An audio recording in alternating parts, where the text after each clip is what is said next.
কোরআন, বলুন কোরআন হেদায়েতের বই। কোরআনটা হলো হেদায়েতের বই। কোরআন দ্বারা হেদায়েত পাওয়া যাবে।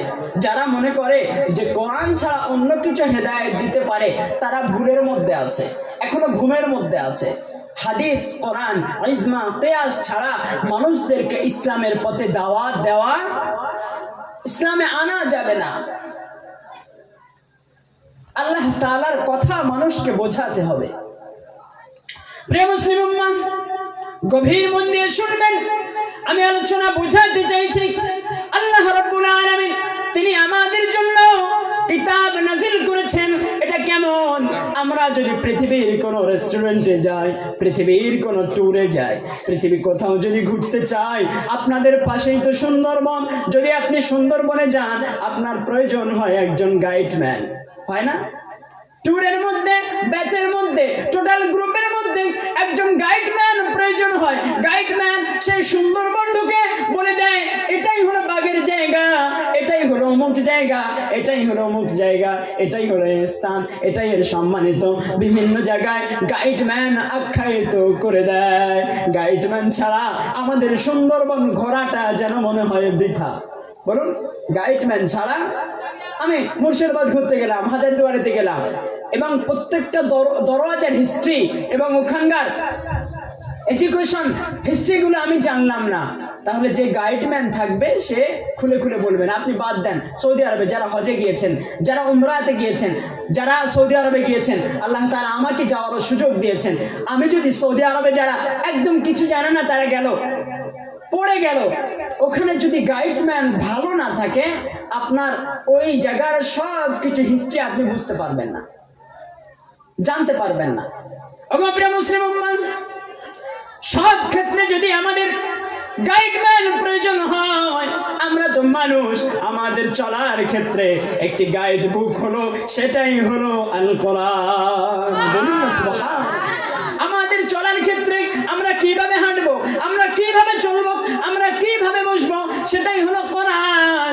আর কোরআন যার উপরে নাজিল হয়েছেন তিনি হলেন মুহাম্মাদুর রাসূলুল্লাহ সাল্লাল্লাহু আলাইহি ওয়াসাল্লামের জীবন ছাড়া আমাদের জীবন পরিবর্তন হতে পারে না, আমরা পরিবর্তন করতে পারবো না। ওগো প্রিয় মুসলিম উম্মাহ, গভীর মন দিয়ে শুনবেন।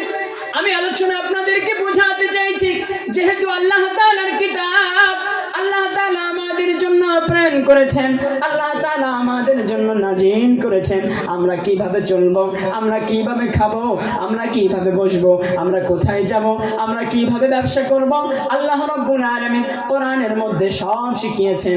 এবং নবী মুহাম্মদুর রাসূলুল্লাহ সাল্লাল্লাহু আলাইহি ওয়াসাল্লামকে জানিয়েছেন যে তুমি মানুষদেরকে এটাই এইভাবে এইভাবে এইভাবে জানিয়ে দাও। আমরা এমন প্রেক্ষাপটে বসেছি, এমন সময়কালে আমরা বসেছি, এমন একটা জায়গায় আমরা বসেছি, রবিউল আউয়াল একদম শেষ, 30 রবিউল আউয়ালের সময়তে আমরা এসে বসেছি।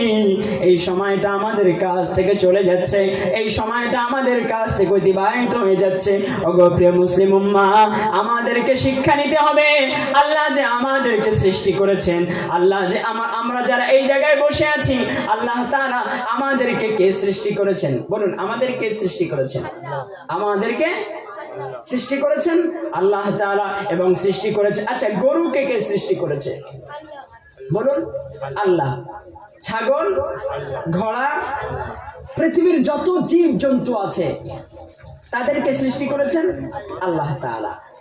তাদের জীবন আছে, আমাদের জীবন আছে, তাদের মরণ আছে, আমাদের মরণ আছে। তাহলে পার্থক্য কোথায়? বলুন, পার্থক্য কোথায়? বিবেকের। বলুন, ব্রেনের। পার্থক্য হলো ব্রেনের। আপনি যদি একজন গরুকে সারাদিন ধরে বলেন গরু মাহফিলে আসবে, আসবে আসবে, আর মানুষকে যদি বলেন মানুষ আসবে, কারা আসবে না? কারা আসবে না? আল্লাহ যাদেরকে আসতে মানা করেছেন, কারা আসবে না? বলুন, কারা আসবে না? আল্লাহ যাদেরকে মানা করেছেন, যাদের ব্যাপারে আল্লাহ তাআলা কোরআনে উদ্ধৃতি দিয়েছেন, তারা আসবে না। কেমন উদ্ধৃতি দিয়েছেন? আল্লাহ রাব্বুল আলামিন পবিত্র কোরআনুল কারীমে তিনি ঘোষণা করলেন, খাতা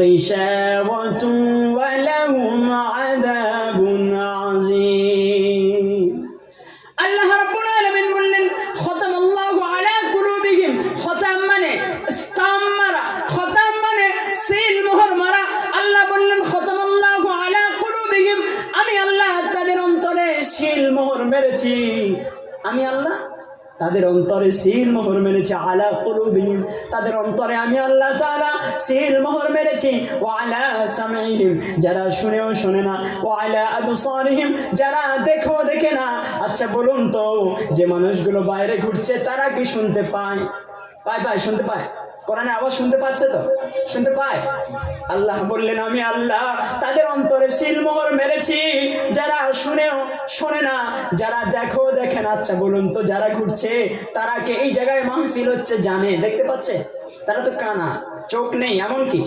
আল্লাহ বললেন যারা শুনেও শোনে না যারা দেখে না তাদের জন্য রয়েছে কঠিন আযাব তারা রয়েছে পথভ্রষ্ট ওগো প্রিয় মুসলিম উম্মাহ আমি দাওয়াত দিতে চাইছি আপনি যদি বাইরে ঘুরছেন একটি উদাহরণ দিলে বুঝতে পারবেন আমাদের মায়েরা ডিম বসায় মুরগি দিয়ে 30টি ডিম বসায় আচ্ছা বলুন তো সেই মুরগির ডিম থেকে যদি 2টি ডিম যদি বাইরে পড়ে যায় 30টি কি বাচ্চা হবে না বাচ্চা হবে 28টি খারাপ হয়ে গেল সেটা আলাদা ব্যাপার যারা বাইরে ঘুরছে তাদের বাচ্চা যারা বাইরে যে ডিমগুলো বাইরে পড়ে গিয়েছে মুরগি থেকে সরে গিয়েছে তাদের সেই ডিমগুলো বাচ্চা ফুটবে না আজকে যারা এই মাহফিলে এই যে সামিয়ানা তৈরি করা হয়েছে যারা ভাবছে আমরা বাইরে থেকে মাইকের আওয়াজ শুনে কোরআনের দাওয়াত শুনে নেব আল্লাহর শপথ করে বলছি গোলাম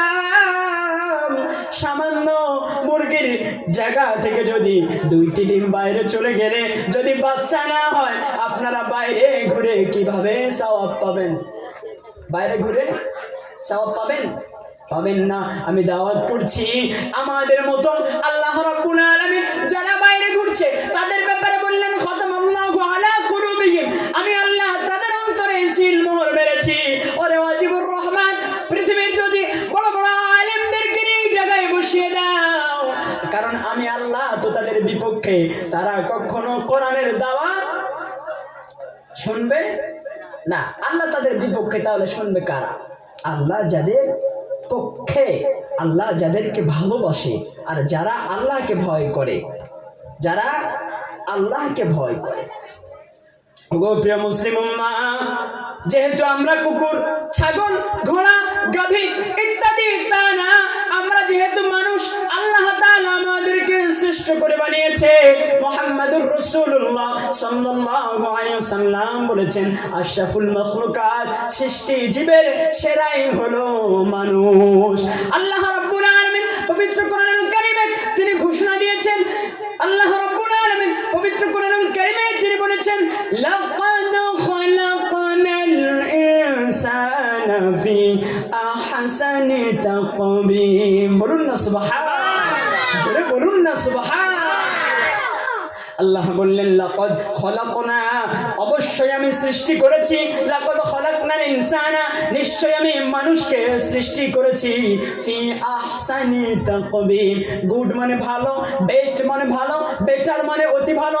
এক্সেলেন্ট মানে চমৎকার আল্লাহ রাব্বুল আলামিন বললেন হুসনুন মানে সুন্দর আর আহসান মানে অতি সুন্দর আল্লাহ রাব্বুল আলামিন বললেন ফি আহসানি তাকবীম আমি আল্লাহ তাআলা মানুষকে অতি সুন্দর করে বানিয়েছি তাহলে আল্লাহ তাআলা মানুষকে অতি সুন্দর করে বানিয়েছেন তাহলে আমি বলছিলাম আমার ভূমিকা আমরা জাতি হিসাবে সৃষ্টি জীব হিসাবে আমরা শ্রেষ্ঠ যেহেতু আমরা কুকুর ছাগল গরু ভেড়া ইত্যাদি তাদেরও আল্লাহ তাআলা সৃষ্টি করেছে আমাদেরকেও সৃষ্টি করেছে তাদেরও মরণ আছে আমাদেরও মরণ আছে কিন্তু তাদের নেই বিবেক আমাদের আছে বিবেক তাদের নেই জাহান্নাম আমাদের আছে জাহান্নাম যেহেতু আমরা বিশ্বাস করি আমানতু বিল্লাহি ওয়া মালাইকাতিহি ওয়া কুতুবিহি ওয়া রুসুলিহি ওয়াল ইয়াউমিল আখির ওয়াল কদরি খাইরিহি ওয়া শাররিহি মিনাল্লাহি তাআলা ওয়াল বা'থি বা'দাল মাউত মানুষ মারা যাবে, আবার মানুষের বিশ্বাস ওয়াল বাসি বাদাল মাউত, মরণের পরে আবার আমাদেরকে জীবিত করাবে। আল্লাহ রাব্বুল আলামিন জীবিত করে প্রশ্ন করবে। আল্লাহ রাব্বুল আলামিন বলবেন ইকরা কিতাবাক কাফা বিনাফসিকাল ইয়াউমা আলাইকা হাসিবা। পড়ো তোমার জীবন চরিত্র। সোনাখালীর বাজারে, সোনাখালীর জমিনে 2024-এ 30 রবিউল আউয়াল কোরআনের দাওয়াত চলছিল। আর কোরআনের দাওয়াত ছাড়া তুমি গল্পতে ব্যস্ত ছিলে, তুমি আনন্দ উল্লাসে ব্যস্ত ছিলে, কোরআন ছাড়া তুমি দূরে সরেছিলে। আল্লাহ বলবেন ইকরা কিতাবাক, পড়ো তোমার নিজের জীবন কিতাবকে, কাফা বিনাফসিকা আল-ইয়াওমা আলাইকা হাসিবা। কিয়ামতের ময়দানে আল্লাহ বলবে পড়ো তোমার জীবন চরিত্র পড়ো। তুমি 40 বছর সময় পেয়েছো, তুমি 30 বছর সময় পেয়েছো, তুমি 25 বছর সময় পেয়েছো, তুমি 50 বছর সময় পেয়েছো। তোমার 50 বছরের জীবনটা আমি বাদ দিলাম। 39 বছর 364 দিন 15 ঘন্টা বাদ দিলাম। মাত্র কোরআনের দাওয়াত, কোরআনের মাহফিল, নবীর জীবন চরিত্র, মিলাদুন নবী হচ্ছিল, মাত্র 2 ঘন্টার হিসাব দাও। আচ্ছা বলুন তো, আমরা কি 2 ঘন্টার হিসাব দিতে পারবো? পারবো? 2 ঘন্টার হিসাব আমাদের দেওয়া সম্ভব নয়। আমরা আল্লাহ তাআলার কাছে হিসাব দিতে পারবো না। আমরা যারা বসে আছি তারাই সফলতা পাবো, আর আমরা যারা বাইরে ঘোরাফেরা করছি আমরা কিন্তু সফলতা পাবো না। আমি যদি পরীক্ষার ফলাফলে যদি আমি না লিখি, 3 ঘন্টা সময় যদি আমি নষ্ট করে দিই, 3 ঘন্টায় যদি আমি কিছু না লিখি, তাহলে আমার রেজাল্ট আসবে 0। রেজাল্ট আসবে 0। আমি যেহেতু কিছু লিখি নেই, তাই বলছি গোলাম 50,000 টাকা ব্যয় করে উলামায়ে কেরামদেরকে নিয়ে বিরানির ব্যবস্থা করে মানুষদেরকে কোরআনের দাওয়াত শোনানোর জন্য এই ইন্তজাম, আর আমরা যদি বাইরে ঘুরে ঘুরে সময় নষ্ট করে দিই, তাহলে আমাদের ফলাফল কি হবে? বলুন, ফলাফল 0। আমাদের আর কোনো উত্তর থাকবে না। আমরা চাইলে আর কেউ উত্তর দিতে পারবো না, কেউ আর উত্তর দিতে পারবো না। তাহলে আমাদের পরিবর্তনশীল হতে হবে, প্রকৃতির সিস্টেমকে চেঞ্জ করতে হবে। আমাদের কোনো নির্ধারিত সময় নেই, কোনো নির্ধারিত পন্থা নেই। চাইলে এক্ষুনি হয়তো মরে যেতে পারি। যদি আমি এক্ষুনি মরে যাই, আমার হিসাব হবে যে 39 বছর 364 দিন আমার নামাজ কাজা। আমার হিসাব হবে আজকের মানুষের সঙ্গে খারাপ ব্যবহার করেছি। আমার হিসাব হবে একটু আগে মিথ্যা বলেছি। আমার হিসাব হবে একটু আগে হক নষ্ট করেছি। আমাদের কোনো নির্ধারিত সময় নেই, যেহেতু আমরা বিশ্বাসী ওয়াল বাসি বাদাল মাউত, মরণের পরে আবার আমাদেরকে জীবিত করতে হবে। ওগো বন্ধু, আমি আপনাদেরকে বোঝাতে চাইছি, এই নবী দিবসের মাহফিল যদি আমরা 1000 মাহফিল শুনি আর সুবহানাল্লাহ আলহামদুলিল্লাহ বলে যদি আমরা চলে যাই, আমাদের কোনো ফায়দা হবে না। আমি বলবো এবং আপনারা শুনবেন, উভয়কে বলা এবং শোনা, আমল করার চেষ্টা করতে হবে। বলুন, বলা এবং শোনা, আমল করার চেষ্টা করতে হবে।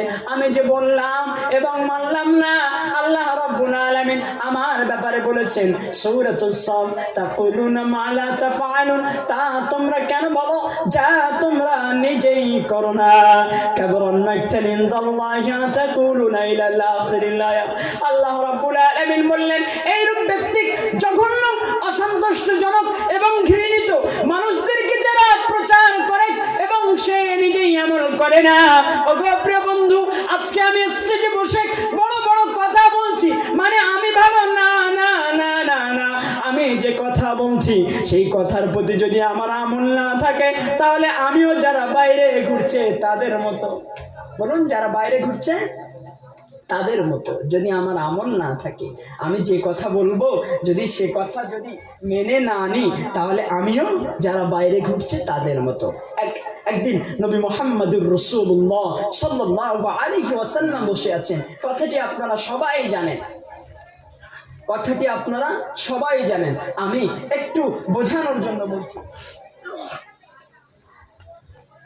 আল্লাহর হাবিব বসে আছেন, ঠিক সেই মুহূর্তে একজন রমণী আসলেন, এসে বললেন, ইয়া রাসূলুল্লাহ, আমার সন্তানকে একটু নসিহত করে দেন, সে অত্যাধিক মিষ্টি খায়, সে অনেক মিষ্টি খায়, ইয়া রাসূলুল্লাহ আপনি তাকে একটু নিষেধ করে দেন। আল্লাহর হাবিব বললেন, মা 3 দিন পরে আসুন। মেয়েটি চলে গেলেন, 3 দিন পরে আসলেন। আল্লাহর হাবিব এর সামনে আবার মহিলাটি বললেন, ইয়া রাসূলুল্লাহ আপনি 3 দিন পরে আসতে বললেন, সেজন্যই আসলাম। সেই সময় আল্লাহর হাবিব বললেন, বাবা মিষ্টি কম খেও। মেয়েটি অবাক হয়ে গেলেন, ইয়া রাসূলুল্লাহ আপনি তো চাইলে এই কথাটি তো 3 দিন আগে বলতে পারতেন যে বাবা মিষ্টি কম খেও। আল্লাহর হাবিব বললেন, মা আমিও মিষ্টি খেতাম, সেজন্যই আমি নিজে মিষ্টি খাওয়াটা কম করেছি, তারপরে তাকে নসিহত করেছি। বলুন না সুবহানাল্লাহ। কি নবী ছিলেন আমাদের, তার ব্যবহার। তিনি বলছেন আমিও কম খেতাম, আমিও কম করেছি, তারপর তাকে উপদেশ দিয়েছি। মাইক পেলাম, বড় বড় কথা বলে দিলাম এবং নিজে আমল করলাম না। আল্লাহ বললেন, কাবারান মাকতান, এইরূপ মানব জঘন্য অসন্তুষ্টজনক ইনদাল্লাহি, আল্লাহর নিকট, যা মানুষকে প্রচার করে এবং সে নিজেই আমল করে না। ইসলাম হলো সহজ বিষয়, ইসলাম কোনো কঠিন ধর্ম নয়, পৃথিবীর এমন কোন ধর্ম নেই ইসলামের মতো সহজ, এমন কোন ধর্ম নেই। যদি আমি ইংরেজিতে বলি, ইংরেজি বাক্য, Islam is a peaceful religion in the world, এই পৃথিবীর মধ্যে শ্রেষ্ঠ ধর্ম হলো, এই পৃথিবীর মধ্যে শান্তিপূর্ণ ধর্ম হলো পিসফুল, মানে শান্তিপূর্ণ, এই পৃথিবীর মধ্যে শান্তিপূর্ণ ধর্মই হলো ইসলাম। ইসলাম কারোর ব্যাপারে প্রধানের জন্য বিচার আলাদা, সাধারণ জনগণের জন্য বিচার আলাদা, শিক্ষামন্ত্রীর জন্য বিচার আলাদা, মুখ্যমন্ত্রীর জন্য বিচার আলাদা। না না না না না, ইসলামের কাছে সবাই সমান। ইমাম সাহেবের কবর আছে, হুজুরের কবর আছে, সাধারণ মানুষের কবর আছে।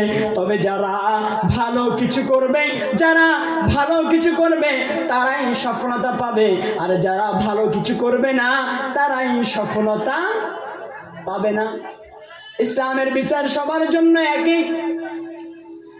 একটি উদাহরণ দিলে আপনারা বুঝতে পারবেন। খলিফাতুল মুসলিমিন হযরত ওমর ফারুক রাদিয়াল্লাহু তাআলা আনহু, তিনি জুমার দিনে মানুষদেরকে দাওয়াত দিচ্ছেন, জুমার দিনে খুতবা দিচ্ছেন। তানার গায়ে যে জুব্বাটি ছিল, জুব্বাটি একটু অতিরিক্ত বড় হয়ে গিয়েছিল। তিনি খুব হৃষ্টপুষ্ট তাজা উদ্ধ মানুষ ছিলেন, লম্বা মানুষ ছিলেন। হযরত ওমর ফারুক রাদিয়াল্লাহু তাআলা আনহু তিনি খুতবা দিচ্ছেন। ইন দ্য মিন টাইম মসজিদ থেকে একজন লোক উঠে বলছেন, ওগো খলিফা, ওগো বাদশা, ওগো গভর্নর, আপনি যে জামাটা পরেছেন, আপনার সেই জামার কাপড় আপনি সবার জন্য গিফট করেছেন, সবার জন্য হাদিয়া করেছেন। ওই কাপড়টা হলো সরকারি মাল, ওই কাপড়টা হলো সরকারি তহবিল থেকে। আমাদের জন্য যদি 3 মিটার লাগে, আপনার অত বড় জামা কয় মিটার লেগেছে? বলুন না সুবহানাল্লাহ। বললেন আমার জন্য যদি, ফর এক্সাম্পল উদাহরণ দিচ্ছি, যদি 3 মিটার লাগে, আপনি তো এত লম্বা মানুষ, আপনার জন্য কত মিটার লেগেছে? তাহলে নিশ্চয়ই আপনার জন্য বেশি লেগেছে। আচ্ছা, তাহলে আপনি আমাদের কম দিলেন এবং আপনি বেশি নিলেন। খলিফাতুল মুসলিমিন হযরত ওমর ফারুক রাদিয়াল্লাহু তাআলা আনহু বললেন, না না না, ওগো উপস্থিত জনমণ্ডলী, না না না না না, আমি যে অতিরিক্ত কাপড়টা নিয়েছি, আমার ছেলে আব্দুল্লাহ, আমার ছেলের সেই কাপড় দিয়ে আমি নিজেই জামা বানিয়েছি। বলুন না সুবহানাল্লাহ। ইসলামের বিচার যে প্রধানমন্ত্রী বলে বেশি নেবে না, ঘর ঢুকলো মেম্বারের চাচাতো ভাই, ফুফুতো ভাই, খালাতো ভাই আগে পেয়ে যাবে না। ঘর ঢুকলে মেম্বারের ভাই পাবে, মেম্বার পাবে, মা পাবে, দাদা পাবে, সবাই পাবে, পেয়ে যাবে না। ইসলাম এমন নয়। ইসলাম যে peaceful religion in the world, পৃথিবীর শ্রেষ্ঠ ধর্মই হলো ইসলাম। ইসলাম হলো আমাদের মডেল। যদি কেউ দেশ চালাতে চায়, সে যদি কোরআন পড়ে, সে যদি খলিফাতুল মুসলিমিন হযরত ওমর ফারুকের জীবনী পড়ে, তার দ্বারায় দেশ নিয়ন্ত্রণ থাকবে, তার দ্বারায় দেশ সুরক্ষিত থাকবে, তার দ্বারায় জনগণ সুরক্ষিত থাকবে। ইসলাম এমন এক ব্যাপার, ইসলামের কাছে বিচার সবার জন্য একই। আপনি চাইলে বেশি কারোর বিচার করতে পারবেন না, কারণ ইসলামপন্থীরা তারা বিশ্বাস করে পরকাল। এই পৃথিবী যদি আমি কিছু করি, আমার পরকালও আবার আমাকে পেতে হবে। যদি আল্লাহ তাআলা আমাকে ক্ষমা করে সেটা আলাদা ব্যাপার। ক্ষমা তো এমন এক ব্যাপার, আমরা যদি আল্লাহর কাছে কোনো গুনাহ করি, আল্লাহ যদি আমাদের ক্ষমা করে দেয় সেটা আলাদা ব্যাপার। কিন্তু মানুষের কাছে যদি আমরা কোনো ভুল করে থাকি আর সেই মানুষ যদি না ক্ষমা করে, তাহলে আমরা আল্লাহর বিচার থেকেও ছাড়া পাবো না। আগে মানুষকে, তাই বলছি জাতিরে, গভীর সময়তে সময় নষ্ট করতে চাইছি না, আমি বোঝাতে চাইছি আমরা যেহেতু নবী পাকের জীবনী শুনতে এই জায়গায় বসেছি, তাহলে আমাদের থিম যারা প্রয়োজন, আমরা নবীর জীবনী শোনার ক্ষেত্রে আমাদের অবস্থান কি, আমাদের প্রেক্ষাপট কি। আমরা তো মানুষ, আমাদের ব্যবহার যেন গরু ছাগল ভেড়া কুকুরের মতো না হয়ে যায়। আমরা মানুষ, আমাদের ব্যবহার যেন মানুষের মতো হয়ে যায়। যেহেতু আমরা সৃষ্টি জীব হিসাবে শ্রেষ্ঠ, যেহেতু আমরা ধর্ম হিসাবে শ্রেষ্ঠ, ইংরেজি বাক্য বললাম Islam is a beautiful religion in the world, পৃথিবীর মধ্যে শ্রেষ্ঠ এই ধর্ম হলো ইসলাম। আর আল্লাহ বললেন ইন্নাদ-দীনা ইনদাল্লাহিল ইসলাম, নিশ্চয়ই আমার কাছে মনোনীত ধর্মই হলো ইসলাম। আল্লাহর কাছে মনোনীত ধর্ম ইসলাম, আল্লাহর কাছে মনোনীত ধর্ম হলোই ইসলাম। তাহলে আমরা সৃষ্টি জীব হিসাবে শ্রেষ্ঠ, আমরা জাতি হিসাবে আমরা যে ধর্ম পেয়েছি ধর্ম হিসাবে শ্রেষ্ঠ। আচ্ছা বলুন তো বাবা, আপনি কি আল্লাহর কাছে দোয়া করেছেন, ওগো আল্লাহ আমাকে মুসলমান বানান? করেছেন? করেছেন? করেছেন না? আপনি দোয়া করেন নাই। আল্লাহ তাআলা আপনাকে খুশি করে, আপনাকে ভালোবেসে মুসলমান বানিয়েছেন, ভালোবেসে মুসলমান বানিয়েছেন। আমরা কোনো দোয়া করি নাই। আপনি কি দোয়া করেছেন, ওগো আল্লাহ আমাকে শেষ নবীর উম্মত করে পাঠান? না না না, এমন দোয়া আপনিও করেন নাই, এমন দোয়া আপনিও করেন নাই। আল্লাহ তাআলা আমাদেরকে ভালোবেসে শেষ নবীর উম্মত করে পাঠিয়েছেন। ওগো প্রিয় মুসলিম উম্মাহ, আমাদের নসিব ভালো, আমাদের কপাল ভালো। যদি আমরা সঠিকভাবে চলতে পারি তাহলে আমাদের সফলতা আসে, আর যদি আমরা সঠিকভাবে না চলতে পারি আমাদের জন্য মহা কষ্ট রয়েছে। যেমনটাই আল্লাহর হাবিব সাল্লাল্লাহু আলাইহি ওয়াসাল্লামের সময়কালে, আল্লাহর হাবিব সাল্লাল্লাহু আলাইহি ওয়াসাল্লামের সময়কালে যদি মহিলা জন্মগ্রহণ করত, আমাদের মেয়েরা বাইরে ঘোরাফেরা করছে, আমাদের মেয়েরা চলাফেরা করছে, আমাদের মেয়েরা বাজারে যাচ্ছে, আমাদের বর্তমান এই দেশের শিক্ষামন্ত্রী হলো একজন মহিলা, মেয়েদের কেমন সম্মান আল্লাহর হাবিব সাল্লাল্লাহু আলাইহি ওয়াসাল্লাম দিয়েছেন, আমি আপনাদেরকে বোঝাতে চাইছি। আল্লাহর হাবিবের সময়কালে যদি মেয়েরা জন্মগ্রহণ করত আয়ামে জাহিলিয়াতের পিরিয়ডে, আল্লাহর হাবিবের আগে যদি পৃথিবীতে কোনো মেয়ে জন্মগ্রহণ করত, আপনারা যারা হজে গিয়েছেন দেখবেন মক্কা শরীফে একটি কবরস্থান রয়েছে, যে কবরটা জীবিত কবরস্থান হিসাবে আখ্যায়িত রয়েছে, যে কবরটা জীবিত কবরস্থান হিসাবে পরিচিত আছে। জীবিত কবরস্থান, বুঝতে পারছেন? জীবিত মানে জ্যান্ত কবর দেওয়া হয়, মরে গেলে কবর না, জ্যান্ত যারা জীবিত তাদেরকে কবর দেয়। এখনো মক্কা শরীফে এখনো আছে জীবিত কবরস্থান। কাদেরকে কবর দেওয়া হতো? আয়ামে জাহিলিয়াতের সময় যদি মেয়ে ছেলে হয়ে জন্মগ্রহণ করত, তারা তাদেরকে জীবিত কবর দিয়ে দিত। বলুন না নাউযুবিল্লাহ। আচ্ছা সৃষ্টি করেছেন কে বলুন?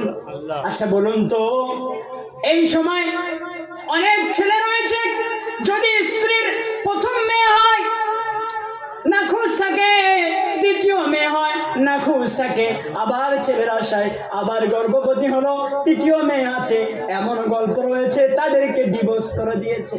নেই নেই যে পর পর 3টে মেয়ে, আমি কি করব, ডিভোর্স।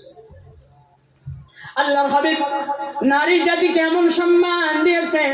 আল্লাহর হাবিবের সময়কালে একজন বাচ্চা আছে, একজন আল্লাহর হাবিবের অপরিবর্তে একজন সাহাবী মসজিদে বসে অঝর নয়নে কাঁদছেন। আল্লাহর হাবিব সাল্লাল্লাহু আলাইহি ওয়াসাল্লাম সাহাবীর কাছে এসে বললেন, ওগো আমার সাহাবী, তুমি কেন এত পরিমাণ কান্না কাঁদো? তোমার কান্নার কারণ কি? তুমি কোন কারণে কাঁদো? তোমার কান্নার হেতু জানতে চাই। সেই সময় সাহাবীটি বলল, ইয়া রাসূলুল্লাহ, আমি এমন গুনাহ করেছি যে গুনাহর বর্ণনা আমি আপনার সামনে দিতে পারবো না। আল্লাহ হয়তো আমার সব গুনাহ মাফ করেছে, সেই গুনাহ হয়তো মাফ করেন নাই। আল্লাহ হাবিব বললেন, ওগো সাহাবী, বলো বলো বলো, তোমার কান্নার কারণ কি? এমন কি গুনাহ যার জন্য তুমি এত পরিমাণ কান্না কাঁদো? সেই সময় আল্লাহর নবীর সাহাবী তিনি বলছেন, ইয়া রাসূলুল্লাহ, ইয়া হাবিবাল্লাহ, ইয়া নবী আল্লাহ, আমি তখন ইসলাম ধর্ম গ্রহণ করি নাই। তখন কি সে ইসলাম গ্রহণ করেন নাই, মানে ইসলাম গ্রহণ করার আগে কাফের ইহুদি নাসারা ছিল। ইসলাম ধর্ম গ্রহণ করার আগে বলছি, ইয়া রাসূলুল্লাহ, আমি তখন ইসলাম ধর্ম গ্রহণ করি নাই। ইয়া হাবিবাল্লাহ, আমার স্ত্রীর গর্ভে বাচ্চা আসলো। ইয়া রাসূলুল্লাহ, বাচ্চা পৃথিবীতে ভূমিষ্ঠ হলো।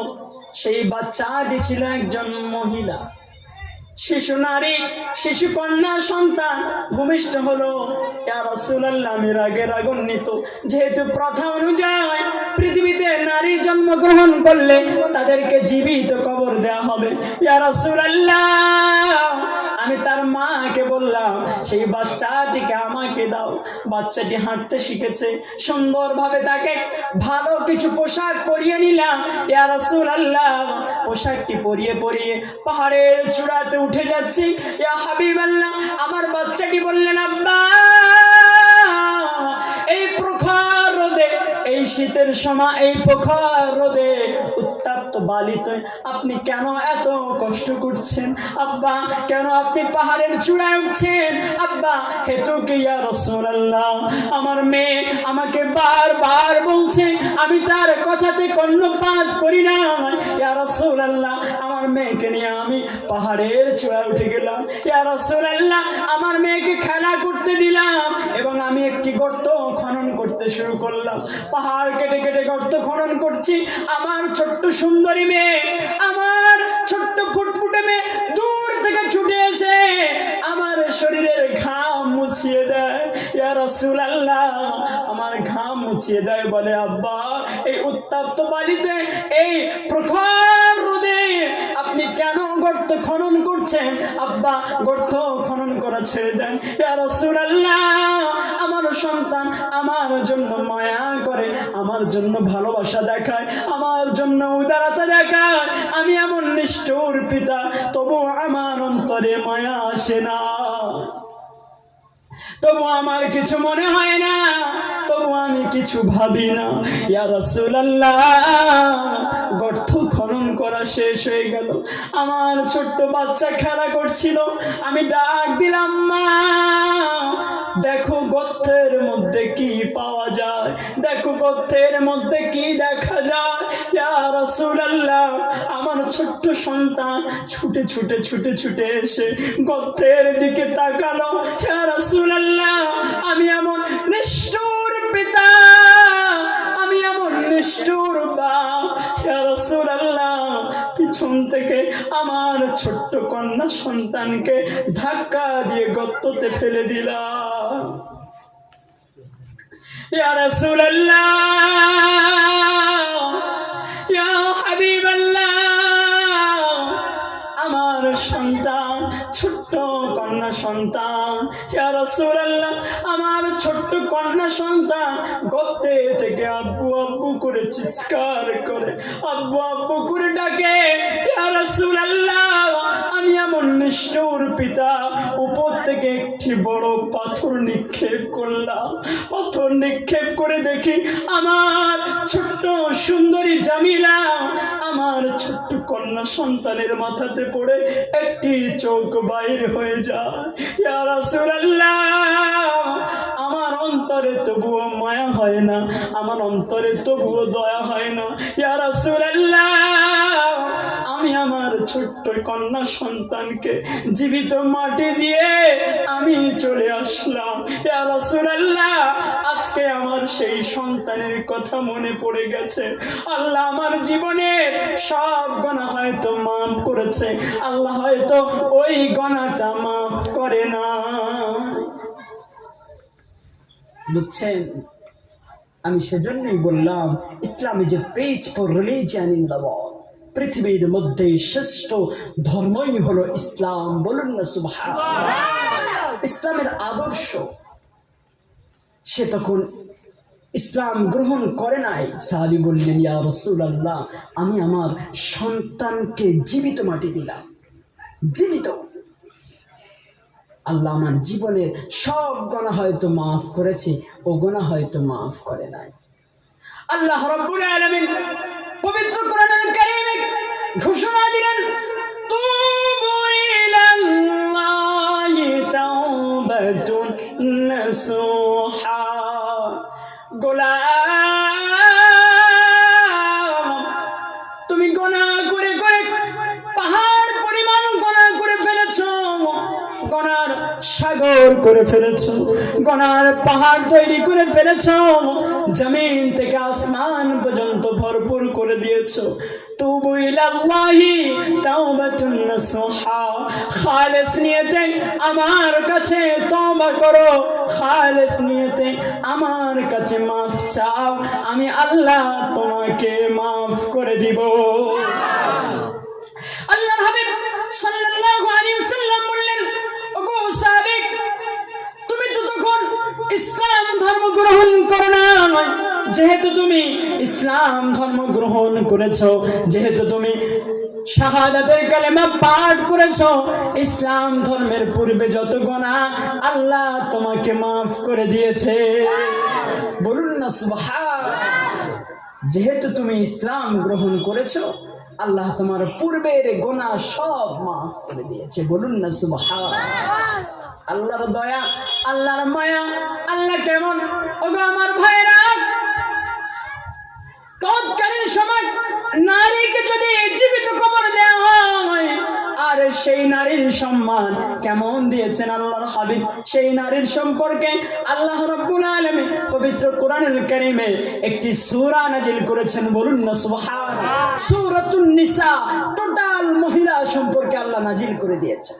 নারীকে আল্লাহর হাবিব কেমন সম্মান দিয়েছেন, আল্লাহর হাবিব বললেন, হুমা জান্নাতুকা ওয়া নারুক, তোমার পিতামাতা তোমার জন্য জান্নাত, তোমার মায়ের পায়ের তলায় তোমার জন্য জান্নাত। বলুন না সুবহানাল্লাহ। চাই সে আলেম, চাই সে হাজী সাহেব, চাই সে বড় মুহাদ্দিস, তার মা তার জন্য জান্নাত। বলুন না সুবহানাল্লাহ। নারীর কেমন সম্মান আল্লাহর হাবিব দিয়েছেন। ওগো ভাইরা, কেমন সম্মান দিয়েছেন নারীকে। একটা সময় খুব সন্ধ্যা হয়ে গিয়েছে, অন্ধকার বয়ে আসছে, খুব অন্ধকার হয়ে গিয়েছে। একজন মহিলা, সে ছিল বেদুইন, সে ছিল কাফের মহিলা, গায়ের কম মহিলা, আল্লাহর হাবিবের সামনে দিয়ে হেঁটে হেঁটে আসছেন। আল্লাহর হাবিবের কাছে এসে বলছেন, ইয়া রাসূলুল্লাহ অনেক সন্ধ্যা হয়ে গিয়েছে, এই পাহাড়ে আমি একা যেতে পারবো না, আমার ভয় পাবে। ইয়া রাসূলুল্লাহ আমি কিভাবে যাব? আল্লাহর হাবিব সাল্লাল্লাহু আলাইহি ওয়াসাল্লাম দুইজন সাহাবীকে সেটিং করে দিয়েছে। বলুন না সুবহানাল্লাহ। আচ্ছা, যদি আমাদের শত্রু এসে আমাদের কাছে সাহায্য চায়, সাহায্য করবেন? বলুন, সাহায্য করবেন? শত্রুকে কেউ সাহায্য করে? তো যে আল্লাহকে মানে না, সে কার শত্রু? বলুন বলুন। আমাদের শত্রু। আল্লাহকে মানে না মানে আমাদের শত্রু। আল্লাহর হাবিবের কাছে সাহায্য চাইছেন, ইয়া রাসূলুল্লাহ খুব সন্ধ্যা হয়ে গিয়েছে, আমি ওই জায়গাতে যেতে পারবো না। আল্লাহর হাবিব সেই মহিলার জন্য 2 জন সাহাবী ঠিক করে দিয়েছে, যাও তাকে তার গন্তব্য স্থানে দিয়ে এসো। ইসলামের ব্যবহার কেমন, ইসলামের রীতিনীতি কেমন, ইসলামের হুকুম কেমন। মহিলাটি গভীর রাতে অন্ধকারাচ্ছন্নতে হেঁটে হেঁটে হেঁটে হেঁটে যাচ্ছে, আর 2 জন যুবক পিছনে হেঁটে হেঁটে যাচ্ছে। বলুন না সুবহানাল্লাহ। আরজিকরের ঘটনা শুনেছেন? আরজিকরের ঘটনা?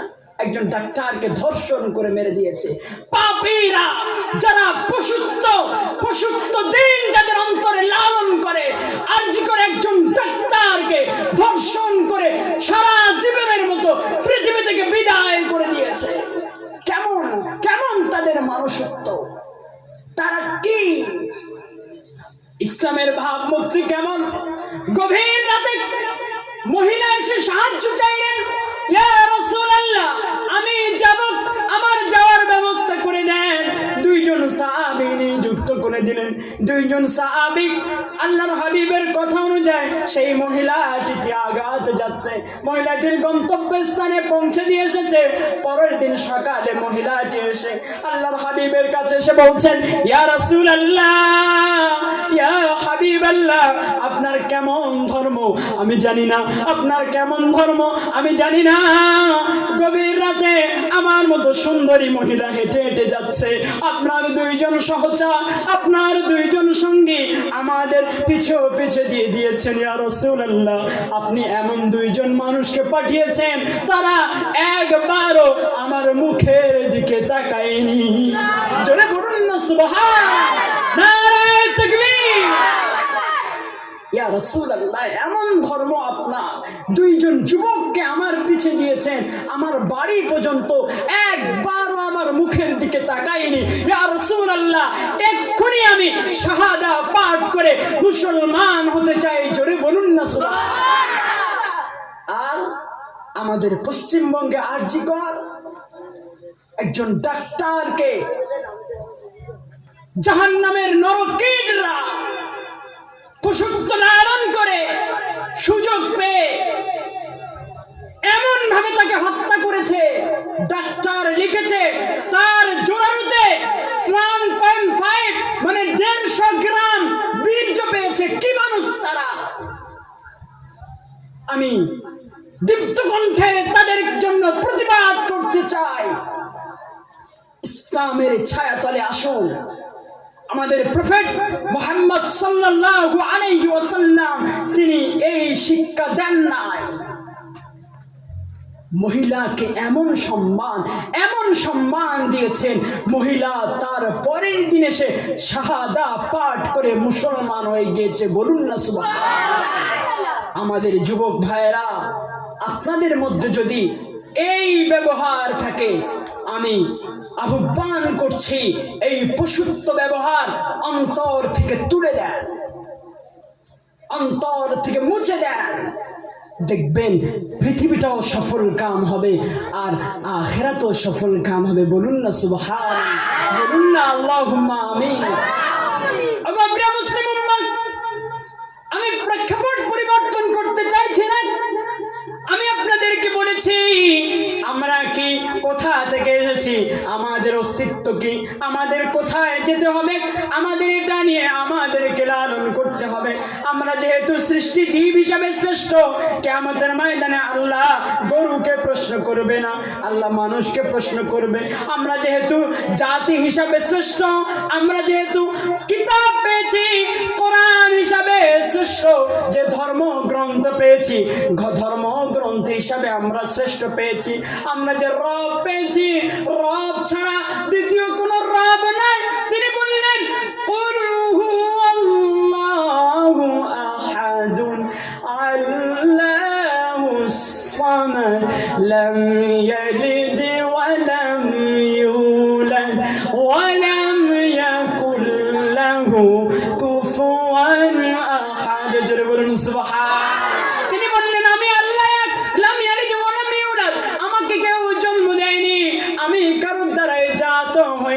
আমার নেই পিতা, আমি কারোর পিতা নয়, কেউ আমার পিতা নয়। কল্পিত নয়, আমি আল্লাহ হলাম এক। আমরা যে রব পেয়েছি, আমরা মাথা নত করব কার সামনে? আল্লাহর সামনে। যদি আমরা আল্লাহ ব্যতীত অন্য জায়গায় মাথা নত করি, আল্লাহ রাব্বুল আলামিন বললেন ইয়াকা নাবুদু ওয়া ইয়াকা নাস্তাঈন। ইয়াকা নাবুদু, আমরা আপনার ইবাদত করি, ওয়া ইয়াকা নাস্তাঈন, আমরা আপনারই সাহায্য প্রার্থনা করি। আমরা ইবাদত করব আল্লাহর, সাহায্য চাইব আল্লাহর কাছে। প্রফেট মুহাম্মদ সাল্লাল্লাহু আলাইহি ওয়াসাল্লাম বললেন, যদি তোমাদের একটি জুতার ফিতার প্রয়োজন হয়, কিসের প্রয়োজন বলুন? জুতার ফিতার প্রয়োজন হয়, তোমরা আল্লাহর কাছে চাও। আল্লাহ বলেছেন, ওয়াকালা রাব্বুকুম উদউনি আস্তাজিব লাকুম। গোলাম উদউনি, আমাকে স্মরণ করো, আমাকে ডাকো, আস্তাজিব লাকুম, আমি আল্লাহ তোমাদের ডাকের উত্তর দিয়ে দেব। আমরা সেই ধর্ম নিয়ে লালন করি। ওগো প্রিয় মুসলিম উম্মাহ, গভীর মন দিয়ে শুনবেন, আমি আলোচনা বোঝাতে চাইছি। যেহেতু আমরা মানুষ হিসাবে শ্রেষ্ঠ, সৃষ্টিজীব হিসাবে শ্রেষ্ঠ, যেহেতু আমরা জাতি হিসাবে শ্রেষ্ঠ, যেহেতু আমরা কিতাব হিসাবে শ্রেষ্ঠ, রব হিসাবে শ্রেষ্ঠ, আমরা যাকে পেয়েছি তার নাম হলো মুহাম্মাদুর রাসূলুল্লাহ সাল্লাল্লাহু আলাইহি ওয়াসাল্লাম, নবী হিসাবে শ্রেষ্ঠ। তাহলে আমাদের ব্যবহার নবীর ব্যবহারের সঙ্গে মেলাতে হবে। হবে কি হবে না বলুন? আল্লাহর হাবিব কেমন ভাবে কথা বলতেন, আল্লাহর হাবিব কেমন ভাবে হাসতেন, আল্লাহর হাবিব কেমন ভাবে খেতেন, আল্লাহর হাবিব কেমন ভাবে চলতেন, আল্লাহর হাবিব কেমন ভাবে ব্যবহার করতেন, এটি আমাদের জানতে হবে না? হবে না? হবে তো হবে। আমরা সমাজ এমন বানিয়েছি, এই নবী দিবস হবে, শফিকুল ভাই কাল সকালবেলা সব ভাইদেরকে ডেকে বলবে, ভাই রে 50,000 টাকা খরচ হয়েছে, লস হয়েছে 5,000 টাকা, 45,000 টাকা উঠেছে। ভাই রে 50,000 টাকা খরচ হয়েছে, লাভ হয়েছে 5,000 টাকা, 55,000 টাকা উঠেছে, দ্যাট ইজ এনাফ। এটাই শেষ, এটাই শেষ। কিন্তু হিসাব প্রয়োজন ছিল। চুনাখালী থেকে একজন ছোট্ট যুবক কিনেছিলাম, কোরআনের কথা বলেছে, মানুষ কোরআনের কথা শুনেছে। এলাকায় 5 জন মদ খেত, একজনের মদ খাওয়া কমেছে। এলাকায় 10 জন বিড়ি খেত, 2 জনের বিড়ি খাওয়া কমেছে। এলাকায় অধিকাংশ মানুষ বেনামাজি ছিল, ফজরে মসজিদ ভরপুর হয়েছে। যদি আমাদের এই হিসাব হতো, খোদার কসম করে বলছি, আমাদের মাহফিল সফলতা পেত। আর এই হিসাব যখন হবে না, আজ কেন মরণ পর্যন্ত যদি আমরা আমাদের জীবনে এমন ওয়াজ শুনেই থাকি, আমাদের জীবন পরিবর্তন হবে না। যদি মরণ পর্যন্ত, আমি যদি বলি, বাবা আপনার বয়স হয়েছে 40 বছর, কটা মাহফিল শুনেছেন? বলবেন, ভাই বছরে 20টা। বছরে 20টা মানে 40 বছর, 5 কোড়ি 100, কত মাহফিল শুনেছেন তার ঠিক না। আচ্ছা, মাহফিল থেকে কি শুনে পরিবর্তন হয়েছে? না, কিছুই হয়নি। যে বিড়ি খেতাম সেই বিড়ি খাই, যে দাড়ি নেই সেই দাড়ি নেই, যে দাঁড়িয়ে পেশাব করে। যুবক ভাইরা, মানে মিলাদ হলে, আমরা তো রাতে চলাফেরা করি, মিলাদ হলে ওদের ঠেলাতে গাড়ি চালানো যাবে না। বাইক, কেটিএম, পালসার, এই যে বিভিন্ন R15 বা বুলেট যে গাড়িগুলো উঠেছে, এই গাড়িটা যেন মনে করে ওদের হাতের সুতা। কি মনে করে? হাতের সুতা। ঘুড়ি যেমন টানলে ঘুড়ি, ইচ্ছা মতো গাড়ি, মানে কেমন ভাবে চালালে ওদের শখ মেটে সেইভাবে চালায়। মিলাদ হলে শুধু সারা রাস্তায় রেডি। জীবন কি পরিবর্তন হয়েছে ভাই? মিলাদ হলে বাজারে মেয়েদের ধাক্কা ঠেলা ঠেলি দিয়ে, তাহলে জীবন কি হলো? যদি আমরা মিলাদ দিয়ে আমাদের মেয়েকে যদি আমরা শালীন না বানাতে পারি, হলোটা কি? কেনই বা মিলাদ দিলাম? কি হলো আমাদের মিলাদ দিয়ে? না, আপনি ভাবছেন ভাই অজিবুর রহমান, আপনি আমাদের এলাকায় আসেন আর বড় বড় কথা বলে চলে যান, শুধুমাত্র আমাদের এলাকা খারাপ না, টোটাল পৃথিবীর মধ্যে এরকম, টোটাল পৃথিবী। কারণ বক্তা এবং শ্রোতা এবং দাতাদের নিয়তের উপর ঠিক থাকে না। আমি এসছি 5,000 টাকা দেবে, আপনি এসছেন বিরিয়ানি খাবেন, যারা মিলাদ দিয়েছে লাভ লস বুঝবে, বোঝেন নাই? আমি এসছি 5,000 টাকা দেবে, আপনি এসছেন বিরিয়ানি খাবে, যারা মিলাদ দিয়েছে লাভ লস বুঝবে। লাভ হলে লাভ, হলে ছক্কা, না হলে ফক্কা। না না না না, আমি চাইছি সমাজ পরিবর্তন করতে, কোরআনের দাওয়াত দিতে, ইসলামের কথা বলতে। আমি শুধু সুর দিলাম, আমিও সুর দিতে জানি, সুর দিলাম, কেঁদে পাগল হয়ে গেল। আমাদের সকালে আলোচনা হলো, বক্তা বিশাল ফাটিয়ে দিয়েছে। না, ফাটানোর ব্যাপারটা না, আমাদেরকে আমল করতে হবে। আমি এবং আপনি উভয়কে আমল করতে হবে। মিলাদ দিয়ে যদি বাজার বন্ধ না করতে পারি, মিলাদ দিয়ে যদি মেয়েদেরকে আবৃত্ত না রাখতে পারি, মিলাদ দিয়ে যদি সমাজকে পরিবর্তন না করতে পারি, মিলাদ দিয়ে যদি মসজিদে মুসল্লি না বাড়াতে পারি, মিলাদ দিয়ে যদি আমাদের কবরের নিশ্চয়তা যদি আমরা না নিতে পারি, মিলাদ দিয়ে যদি আমাদের জীবনকে পরিবর্তন না করতে পারি, তাহলে টোটালটাই বৃথা, টোটালটাই বৃথা। ইসলামের দাওয়াত দিয়ে আমাদেরকে চেঞ্জ করতে হবে, চেঞ্জ আওয়ার লাইফ, জীবন পরিবর্তন করতে হবে। করবো ইনশাআল্লাহ, করবো ইনশাআল্লাহ, করবো। জীবন চেঞ্জ করতে হবে। যেহেতু আমরা জাতি হিসাবে, আল্লাহ তাআলা কুকুরকে প্রশ্ন করবে না, আল্লাহ প্রশ্ন করবে কাদেরকে? মানুষকে। ইকরা কিতাবাক, ইউ রিড ইউর সেলফ বুক, পড়ো তোমার নিজের বইকে। কাফা বিনাফসিকাল ইয়াউমা আলাইকা হাসিবা। ওগো মহিলা, ওগো মা, তুমি যদি আইয়ামে জাহিলিয়াতে জন্মগ্রহণ করতে, তোমাকে জ্যান্ত জীবিত মাটি দিত। শুকরিয়া আল্লাহ, তোমাকে তো বাঁচতে দেওয়া হয়েছে।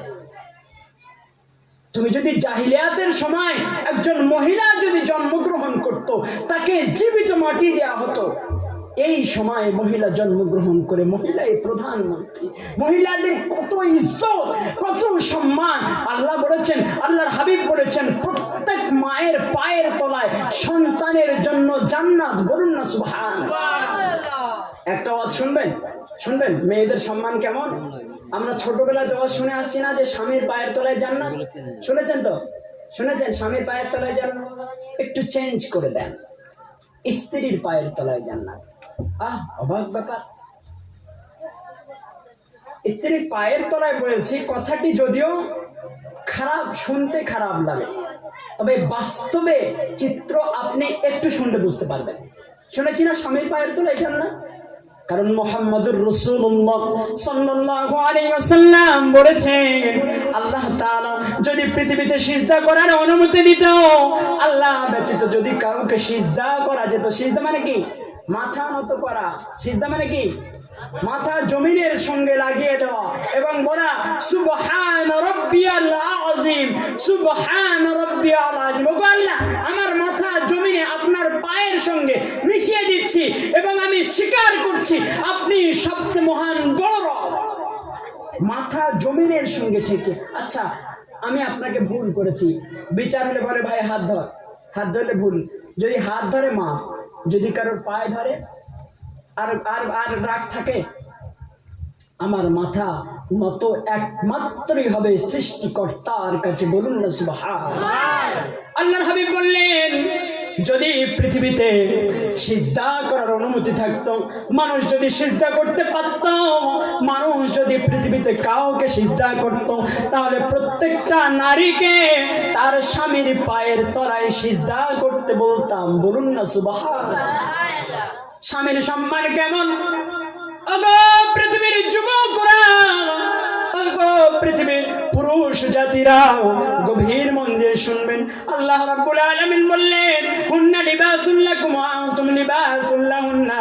তোমরা একে অপরের জামা, একে অপরের পোশাক। স্বামীর যেমন সম্মান, স্ত্রীরও ঠিক তেমন সম্মান। বলুন না সুবহানাল্লাহ।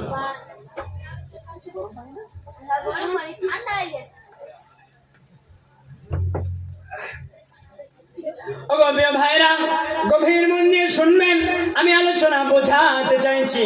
আল্লাহর হাবিব বলেছেন, প্রত্যেকটা নারীকে তার স্বামীর পায়ের তলায় সিজদা করার অনুমতি দিতাম। স্বামীর এতটা সম্মান, স্বামীর পায়ের তলায় জান্নাত। স্বামী শুনে আত্মহারা হয়ে স্ত্রীর সঙ্গে খারাপ ব্যবহার করতে শুরু করেছে। এই হুজুর বলেছে আমার পায়ের সারাদিন পা টিপবি, সারাদিন কাজ করবি, সারাদিন সব কিছু করবি, তোর কুকুরের মতো ব্যবহার করব না না না না। ওগো বন্ধু না, আল্লাহর হাবিবের একজন সাহাবী যার নাম ছিলেন দাইয়াতুল কালবি, আল্লাহর হাবিবের একজন সাহাবী যার নাম ছিল হযরত সাদ ইবনে মুআজ। বলুন কি নাম?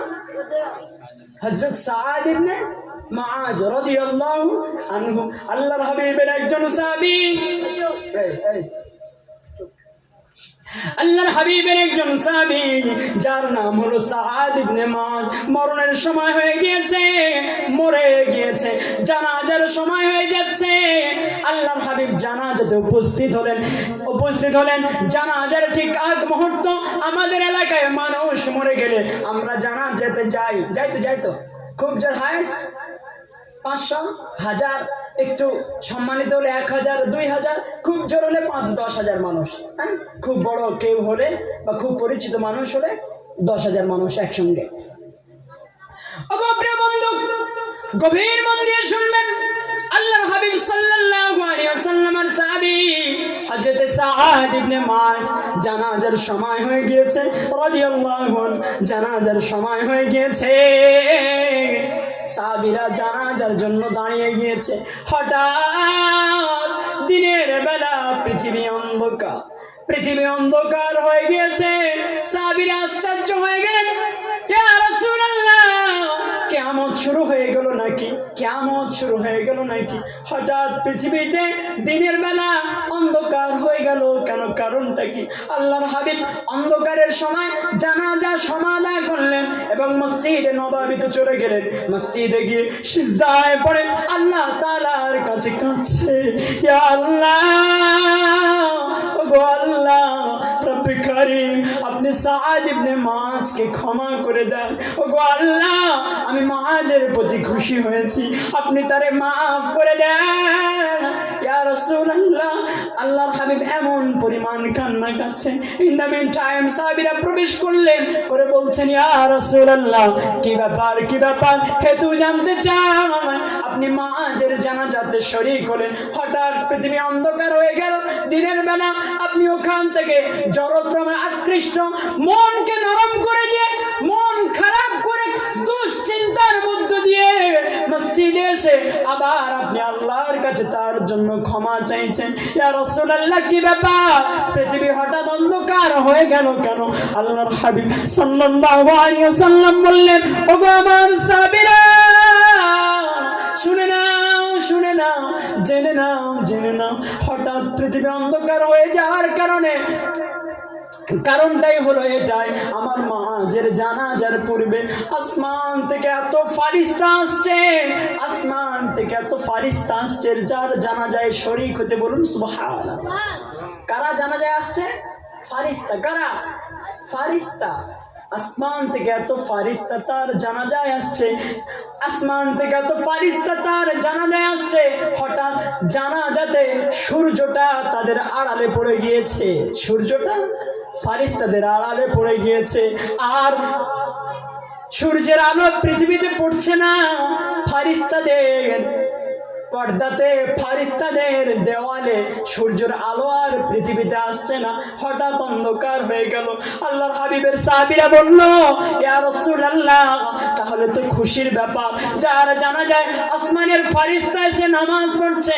ইয়া রাসূলুল্লাহ, তাহলে তো খুশির ব্যাপার। আপনি কেন এত পাগল হয়ে গেলেন? আপনি কেন এত অধৈর্য হয়ে গেলেন? আপনি কেন এত রাগান্বিত হয়ে গেলেন? কেন জড়ো হয়ে গিয়ে আল্লাহর কাছে ক্ষমা চাইছেন? ইয়া রাসূলুল্লাহ, তার হেতুটা জানতে চাই। ইয়া হাবিবাল্লাহ, তার কারণটা জানতে চাই। সেই সময় আল্লাহর হাবিব সাল্লাল্লাহু আলাইহি ওয়াসাল্লাম বললেন, ওগো সাহাবীরা, শুনে নাও, আমার সাদ ইবনে মুআজকে আমি যখন দাফন দিলাম, আমি যখন কবরস্থ করলাম, দেখলাম জাহান্নামের দরওয়াজাগুলো তার জন্য খোলা। জাহান্নামের সাপ আমার মুআজকে আহ্বান করছে। জাহান্নামের আগুন আমার মুআজকে আহ্বান করছে। জাহান্নামের সাপ আমার মুআজকে ডাকছে। ইয়া রাসূলুল্লাহ, যার জন্য আসমানের ফারিস্তা, যার জানাজাতে পৃথিবীটা অন্ধকার তার জন্য জাহান্নামের দরওয়াজা খোলা কেন? তার জন্য জাহান্নামের দরওয়াজা খোলা কেন? ওগো বিশ্ববাসী, ওগো নারী জাতিরা, আপনাদের কেমন সম্মান? ওগো পুরুষ জাতিরা, আপনাদের স্ত্রীদের, মেয়েদের কেমন সম্মান?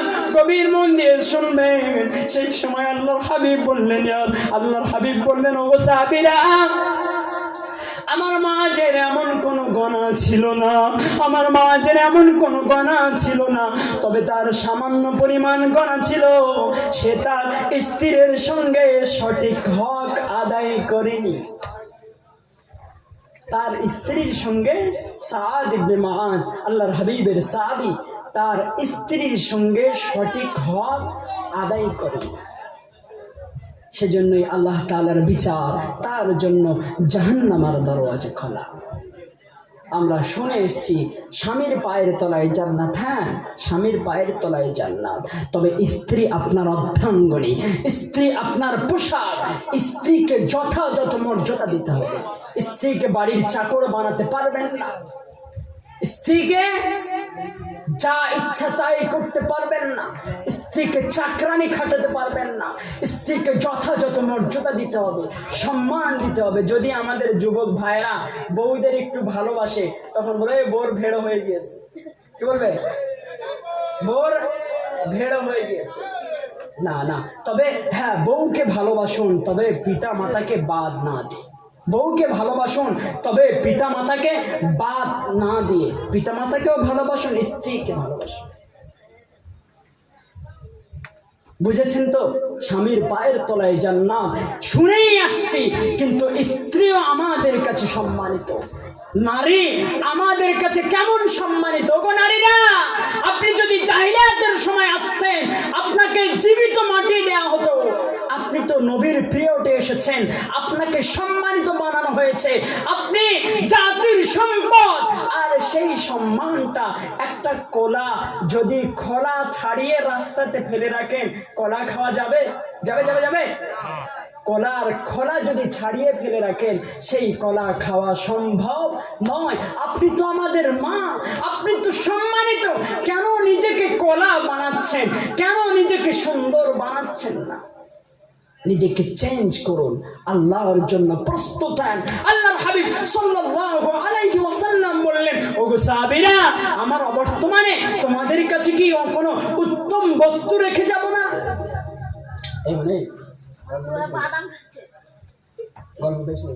ওগো সাহাবীরা, আমার অবর্তমানে আমি কি কোনো উত্তম বস্তু রেখে যাব না? আমি কি কোনো উত্তম জিনিস রেখে যাব না? আল্লাহর হাবিব সাল্লাল্লাহু আলাইহি ওয়াসাল্লাম বললেন, সাহাবীরা বললেন, হ্যাঁ নিশ্চয়ই। বলে, আমি কি তোমাদের জানিয়ে দিয়ে যাব না? ইয়া রাসূলুল্লাহ, জানান। আল্লাহর হাবিব বললেন, আমার অবর্তমানে সব থেকে উত্তম বস্তু হলো, উলামায়ে কেরাম, মাওলানারা আছেন, ইমাম সাহেব আছেন, শুনবেন, ইমরাতুস সালিহা। বলুন না সুবহানাল্লাহ। ইমরাতুস সালিহা মানে ইমরান মানে মহিলা, সালিহা মানে সৎ নারী, আল্লাহ ভীরু নারী, আল্লাহ ওয়ালা নারী। পৃথিবীর সব থেকে উত্তম জিনিস হলো, উত্তম বস্তু হলো সতীতা নারী। বলুন না সুবহানাল্লাহ। সেই নারীকে আমরা কিভাবে রাস্তাতে ছেড়ে দিচ্ছি? কিভাবে ছেড়ে দিচ্ছি? বিবেক কাজে লাগান, বিবেক কাজে লাগান। আল্লাহর হাবিব সাল্লাল্লাহু আলাইহি ওয়াসাল্লাম বলেছেন, একজন নারীর জন্য 4 পুরুষ হবে জাহান্নামী। বলুন বলুন বলুন বলুন বলুন। একজন নারীর জন্য 4 পুরুষ হবে জাহান্নামী। সেই নারীর বড় ভাই, প্রথমত সেই নারীর পিতা। বলুন, 4 পুরুষের মধ্যে সেই নারীর পিতা, দ্বিতীয় সেই নারীর বড় ভাই, তৃতীয় সেই নারীর স্বামী, চতুর্থ সেই নারীর বড় সন্তান। এক নারীর জন্য 4 পুরুষ হবে জাহান্নামী। আপনি যদি তাহাজ্জুদ পড়ে আর 50 বার হজে যান, আল্লাহর হাবিব বলেছেন, ব্যক্তি যদি হাজরে আসওয়াদকে চুম্বন করে, তার সারা জীবনের গুনাহ মাফ হয়ে যাবে। কিন্তু আপনার মহিলা যদি, আপনার মেয়ে যদি, আপনার স্ত্রী যদি, আপনার বোন যদি বেপরদায় চলাফেরা করে, আপনার ওই হাজরে আসওয়াদ চুম্বন খাওয়া বেকার। বসেছি আমরা প্রফেট মুহাম্মদ সাল্লাল্লাহু আলাইহি ওয়াসাল্লামের জীবন চরিত্র শুনতে, তাই না? তাই না? তাহলে নবীর জীবন থেকে কথা নিয়ে আমাদের জীবন পরিবর্তন করতে হবে। যদি আমরা পরিবর্তন না করি, বলুন, যদি আমরা পরিবর্তন না করি তাহলে কি? বলুন বলুন। এই মাহফিল যদি আরো আগিয়ে যায়, নারী না, আমার মায়েরা তো বিশাল খুশি হবে যে আমাদের পক্ষে ওয়াজ চলছে। হ্যাঁ হ্যাঁ হ্যাঁ, ইসলাম এমন, ইসলাম আমাদের সেই শিক্ষা দেয়নি। মায়েদের সম্মান অনেক। শুনবেন শুনবেন, গায়ে লাগে না তো? গায়ে লাগে না? লাগে না তো? আমি কিন্তু কাউকে অনেকদিন আগে আসতাম, কারোর ব্যক্তিত্ব কিন্তু জানি না, কে কেমন কারোর ব্যক্তিত্ব জানি না, কিন্তু দায়িত্ব কথা বলার, কথা বলছি, এটা দায়িত্ব, আমি দায়িত্ব মনে করে বলছি। আমি যে আসলাম কিয়ামতের ময়দানে, আল্লাহ আমাকে বলবে, অজিবুর রহমান তুমি তো গেলে বন্ধুর বাড়ি, 5,000 টাকা নিয়ে আসলে, ভালো বিরিয়ানি, বিশাল মাইকে অনেক কথা বলে চলে আসলে, মানুষকে কাঁদিয়ে আর সুবহানাল্লাহ আলহামদুলিল্লাহ বলে, কিন্তু ইসলামের হক দাওয়াতটা যে রোগ, আচ্ছা রোগ হয়েছে আমার জ্বরের, আর আমি যদি পায়খানার ঔষধ খাই জ্বর সারবে? বলুন। হয়েছে আমার জ্বর আর আমি খাচ্ছি ব্যথার ঔষধ, সারবে? তাহলে যেটা হয়েছে সেই ঔষধ তো দিতে হবে। জাতির অবস্থা কি? আর আমি কবরের জাহান বিশাল ঘটনা বলে চলে গেলাম। আল্লাহ বলবে 5,000 টাকা তো নিয়ে আসলা, ভালো মন্দ খেয়েও তো আসলা, এবং ভালো হক কথাগুলো বললে না, কারণ বন্ধু বেজার হবে। কি বেজার হবে? যে না, এত কঠিন কথা শোনা যাবে না, বন্ধু বেজার হবে। না না না, কি বন্ধু না, আমি আপনাকে অনুধাবন করছি, আমি আপনাকে স্মরণ করাচ্ছি, আসুন আসুন, পথে আসুন, দেখবেন কিয়ামতের ময়দানে হয়তো এই কথাটাই সফলতা পাবেন। বলুন না সুবহানাল্লাহ, জোরে বলুন না সুবহানাল্লাহ। তাকবীর, নারায়ে তাকবীর। আল্লাহুম্মা সাল্লি আলা সাইয়্যিদিনা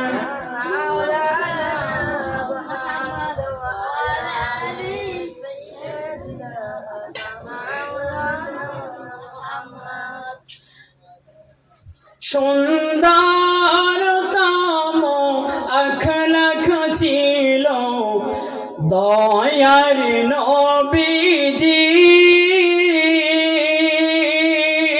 দিনের তারে ছিলেন তিনি অতি দরদি। বলুন না সুবহানাল্লাহ। সুন্দরতম আখলাখ ছিল দয়ার নবীজি, দিনের তারে ছিলেন তিনি অতি দরদি।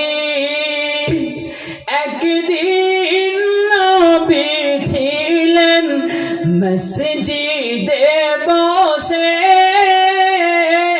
হঠাৎ এক ইহুদি এসে পেশাব করে মসজিদে। রাগের চোটে দয়ার নবী কিছু বলেননি তাকে, বরং তাকে মধুর সুরে নিজের কাছে ডাকে। শান্ত কণ্ঠে বলেন নবী, ওগো ইহুদি ভাই, উপাসনার জায়গায় এটা পেশাব করতে যে নাই। নারায়ে তাকবীর, নারায়ে তাকবীর, নারায়ে তাকবীর। আল্লাহর হাবিবের ব্যবহার, আল্লাহর হাবিব এমন ছিলেন, আল্লাহর হাবিব মসজিদে বসে আছেন, ইন দ্য মিন টাইম একজন কাফের, একজন ইহুদি এসে মসজিদে পেশাব করছে। কোথায়?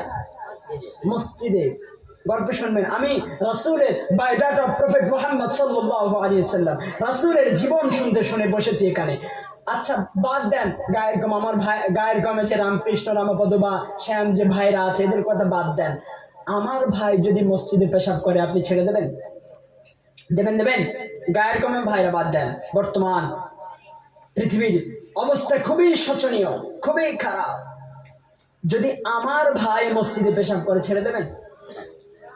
গায়ের কম তো আলাদা ব্যাপার। যদি আমার গায়ের কমর ভাইদের মন্দিরের সামনে গিয়ে যদি আমরা খারাপ ব্যবহার করি, তারা আমাদের ছেড়ে দেবে? দেবে? ছেড়ে দেবে? একটা বিশাল কিছু তৈরি হয়ে যাবে না?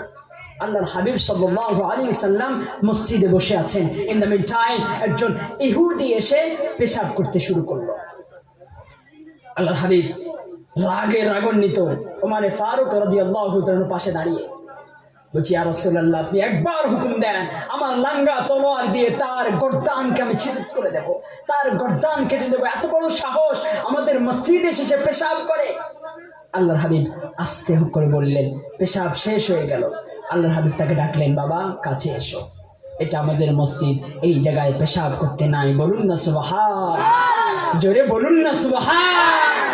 আল্লাহর হাবিব বললেন, বাবা এটা আমাদের উপাসনালয়, আমরা এখানে ইবাদত করি, এই জায়গায় পেশাব করতে নাই।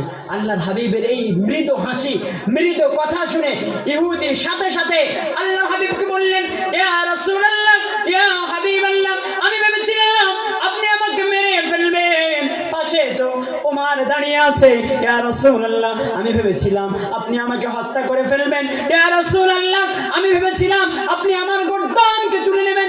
ইয়া রাসূলুল্লাহ, না না না না, আপনি তো তা করলেন না, আপনি আমাকে শাহাদাতের বাক্য পড়িয়ে দেন, আশহাদু আল্লা ইলাহা ইল্লাল্লাহু ওয়া আশহাদু আন্না মুহাম্মাদান আবদুহু ওয়া রাসূলুহু।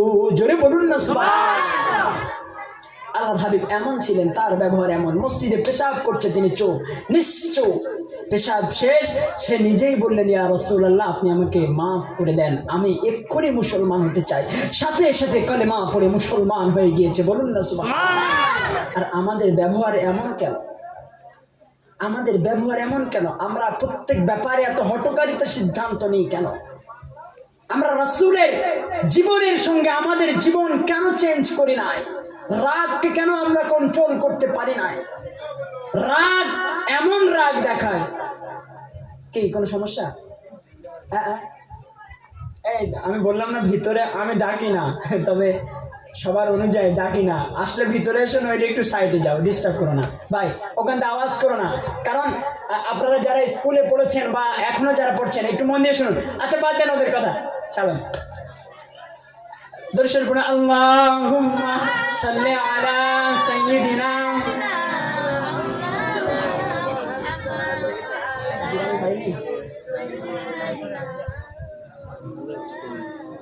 মানে বিষয়টি হচ্ছে, যখন ক্লাস চলে, যদি আমি তত বড় শিক্ষিত মানুষ নই, যখন ক্লাস চলে ছাত্ররা যদি ডিস্টার্ব করে, শিক্ষকের কি ভাল লাগে না।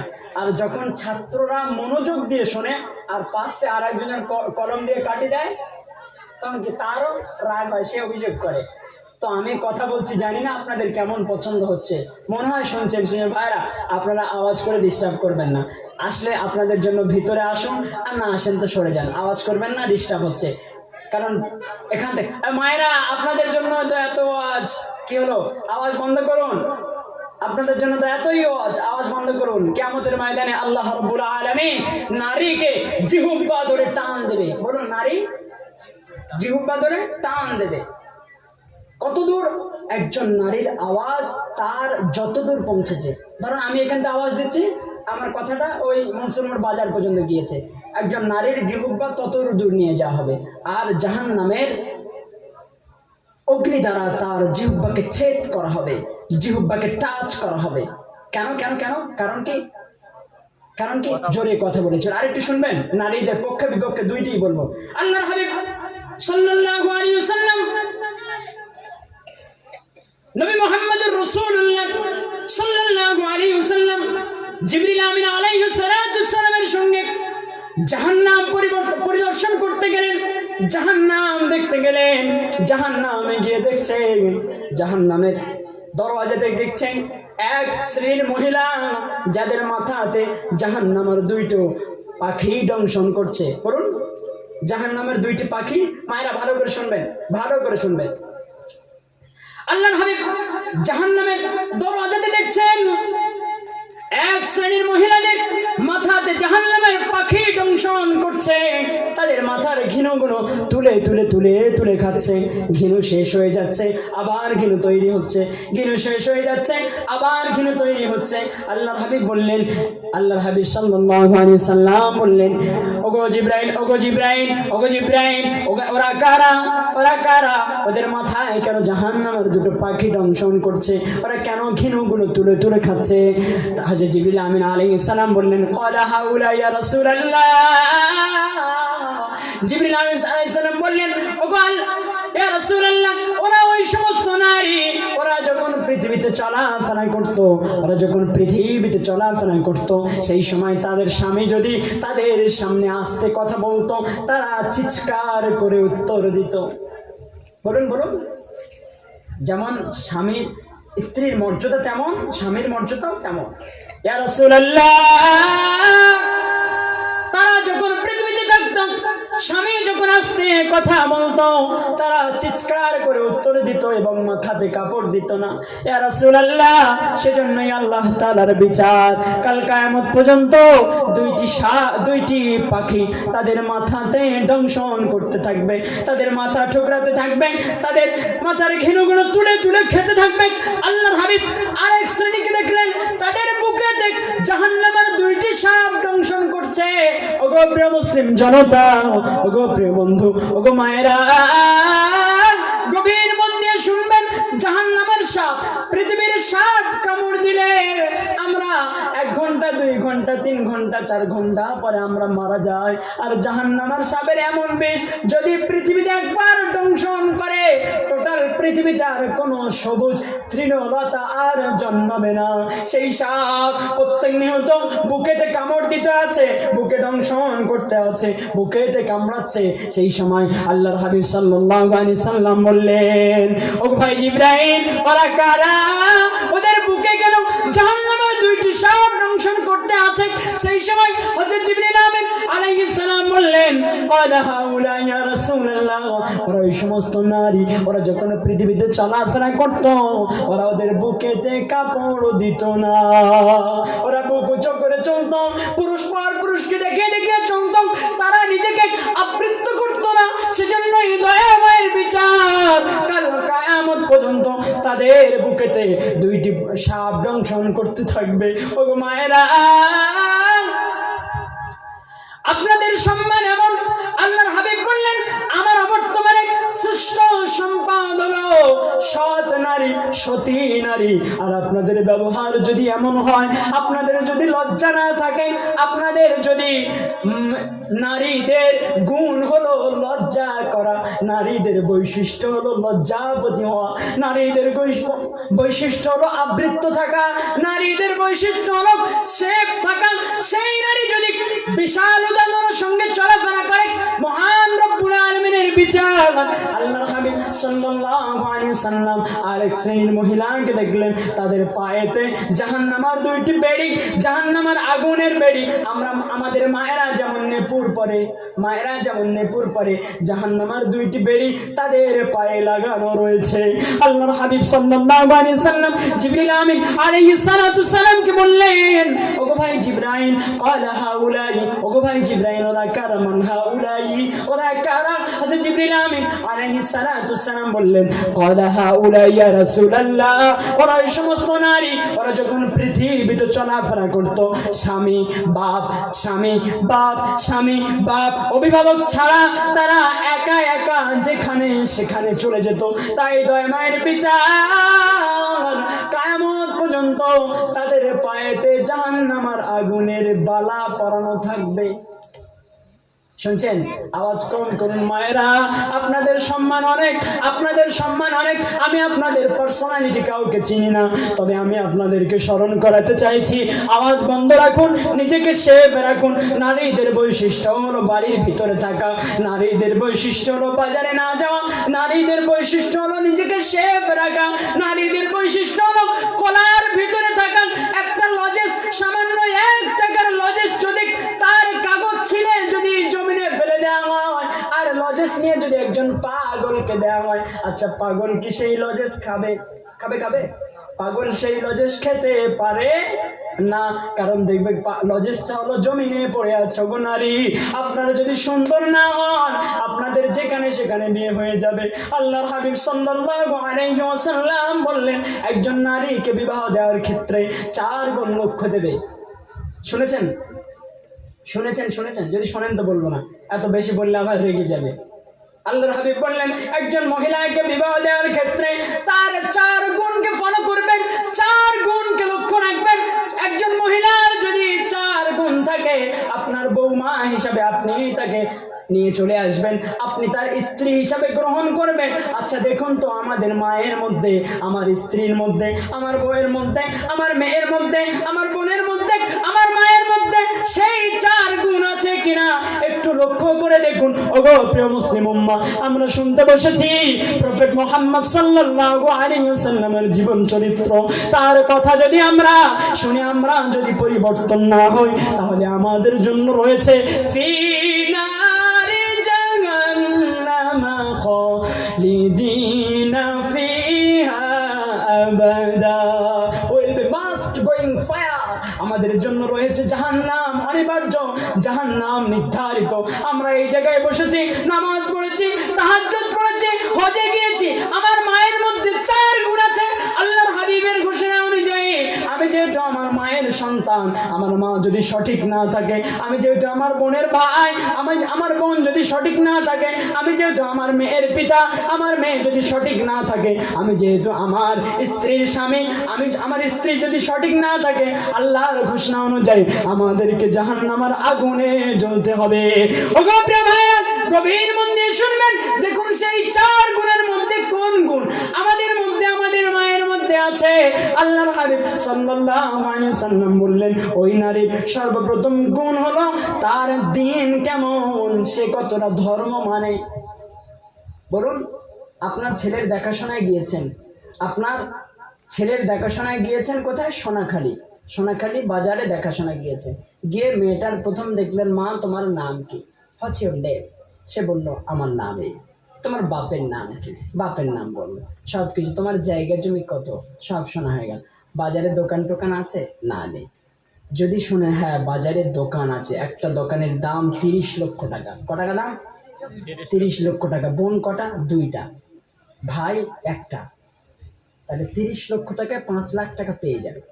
ভাই যেহেতু 1টা, 20 লাখ ভাই পেয়ে যাবে, আর 20 লাখ এরা ভাগে পাবে। বা যেহেতু ছেলেরা বেশি পায়, আপনি ভাবছেন না মেয়েটা যদিও কালো হলেও এর টাকা আছে, মাল আছে, মানি পাওয়ার আছে, তাহলে আমার ছেলে বাজারে দোকান করে বিশাল রিল্যাক্স বুলেট নিয়ে চলবে।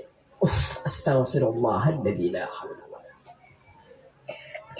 আল্লাহর হাবিব বললেন না না না না না না, তুমি তোমার সম্পদের প্রাধান্য দিও, তখন আগে তোমার প্রাধান্য দিতে হবে সেই মহিলার দিন কেমন, সে কতটা দিন মানে, সে মহিলা কতটা দিনের মধ্যে থাকে। 1 নাম্বার পজিশন হলো তার দিন কেমন। 2 নাম্বার পজিশন হলো সে কোন বংশ থেকে বিলং করে। 3 নাম্বার পজিশন হলো তার অর্থ কেমন। 4 নাম্বার পজিশন হলো তার সৌন্দর্য কেমন, সে দেখতে কেমন এবং কতটা অর্থ আছে, কোন বংশ থেকে বিলং করে এবং তার দিন কেমন। আল্লাহর হাবিব বললেন একজন মহিলার মধ্যে যদি সৌন্দর্য না থাকে, অর্থ যদি না থাকে, বংশ যদি খারাপ হয়, তার শুধু দিন আছে, তোমরা তাকে বিবাহ করে নিয়ে চলে আসো। ওগো প্রিয় ভাইরা, কে হাজি সাহেব আর কে ইমাম সাহেব আর কে হুজুর, সবার বাড়ি একই রকম, দিন বাদে সব পাবেন। বলুন, দিন বাদে, ধর্ম বাদে। মা তুমি নামাজ পড়ো? হ্যাঁ। কোরআন পড়ো? বলে হ্যাঁ। বিয়ের পরে আর কোরআন পড়া তো দূরের কথা, কোরআনকে স্পষ্ট করে না। নামাজ পড়া তো দূরের কথা, পাটি কোন দিকে বিষয় জানে না। বলে মা নামাজ পড়ো? বলে হ্যাঁ। এবার নামাজ পড়ো তো। বিয়ের সময় আমাদের রেওয়াজ আছে, বলো না যে 2 রাকাত নামাজ পড়তে হবে, শুকরিয়ার নামাজ। আমি এটা জানি না, যদি কোনো আলেম আমাকে জানায় তো বলবেন, এটা জানি না, রেওয়াজ আছে, আমাকেও তাই বলা হয়েছিল 2 রাকাত নামাজ পড়তে হবে। আচ্ছা, বিয়েতে নামাজ পড়তে হবে, মেয়েটা তার বাপের বাড়ি জানে পশ্চিম কোন দিকে, পাটি উল্টো বিছুচ্ছে। পাটি তো সামনে কাবা থাকে, মানে সামনে ছবি দেওয়া থাকে, পাটিটা উল্টো দিকে বিছুচ্ছে। সে তো নামাজই পড়ে না, তা পার্টি কিভাবে বিচ্যুত হয় বুঝবে কি করে? ও প্রিয় মুসলিম উম্মাহ, না না, আমাদের মেয়েদের পরিবর্তন করতে হবে।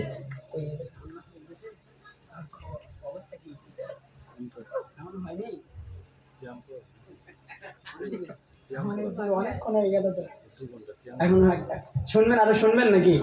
আল্লাহ চাইলে আরো নাই আসবো ইনশাআল্লাহ। অনেকক্ষণ হয়ে গেছে, আমি আবার সে অনেক দূর যাবো। শফিকুল ভাই, ইনশাআল্লাহ সমস্যা নেই, বলতে পারবো সারা রাত, তবে প্রত্যেকদিন বলতে হয় তো, সে নিজেকেও একটু সেফ থাকতে। আবার অনেক দূর যাব, জানি না আবার কার কি মনে রাগ হলো কিনা, সে আবার দোয়া করে কি দোয়া করে আল্লাহই জানে। কোরআনের হক কথা বলতে চেয়েছি। প্রিয় মুসলিম উম্মাহ, গভীর মন দিয়ে শুনবেন, আমি আলোচনা শেষের দিকে আনতে চাইছি। আমি আলোচনা দীর্ঘায়িত করতে চাইছি না।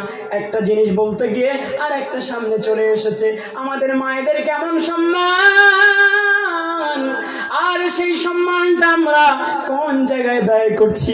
ওগো পৃথিবীর পুরুষ জাতেরা, আল্লাহর হাবিব সাল্লাল্লাহু আলাইহি ওয়াসাল্লাম বলেছেন, ওগো পৃথিবীর পুরুষ জাতেরা, তোমরা তোমাদের স্ত্রীকে কখনো আঘাত করবে না। বলুন বলুন, মারতে নিষেধ করেছেন, বলুন আঘাত করবে না।